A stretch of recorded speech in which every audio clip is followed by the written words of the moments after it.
এই প্রশ্নটা আমরা অনেক সময় শুনি, আর তা সাধারণত নারীদের উদ্দেশ্য করেই বলা হয়। কিন্তু সত্যিই কি মেয়েদের মূত্রথলি বা ব্লাডার ছোট? সংক্ষিপ্ত উত্তর হল না। নারী ও পুরুষের মূত্রথলির আকার প্রায় একই। উভয়ই গড়ে 400 থেকে 600 মিলিলিটার প্রস্রাব ধরে রাখতে পারে। আমাদের ব্লাডার অনেকটা ফোলানো বেলুনের মতো। এর দুইটি প্রধান অংশ, এক ডিট্রুজার মাসল, যা প্রসারিত ও সংকুচিত হয়, দুই ট্রানজিশনাল এপিথেলিয়াম, যা ভাঁজ হয়ে জায়গা তৈরি করে এবং ভেতরের টিস্যুকে রক্ষা করে।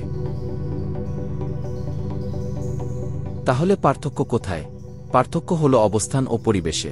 নারীদের ব্লাডার থাকে জরায়ু ও যোনির পাশে সংকীর্ণ জায়গায়। গর্ভাবস্থায় বড় হতে থাকা জরায়ু ব্লাডারকে চেপে ধরে, ফলে অনেক নারীর ঘন ঘন প্রস্রাবের বেগ অনুভব হয়। আরেকটি কারণ হল পেলভিক ফ্লোর মাসল।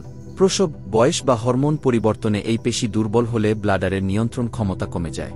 নারীদের ছোট মূত্রনালীর কারণে ইউরিনারি ট্র্যাক্ট ইনফেকশনের ঝুঁকি বেশি। সংক্রমণ হলে ব্লাডার অতিসংবেদনশীল হয়ে যায়। সামাজিক অভ্যাসও বড় ভূমিকা রাখে। ছোটবেলা থেকে মেয়েদের শেখানো হয়, আগেই বাথরুমে যাও অথবা কি পাবলিক টয়লেট এড়িয়ে চলো। এতে তাদের ব্লাডার পুরোপুরি প্রসারিত হওয়ার সুযোগ পায় না। ভালো খবর হল, ব্লাডার ট্রেনিং আর পেলভিক ফ্লোর এক্সারসাইজের মাধ্যমে এই সমস্যার উন্নতি সম্ভব।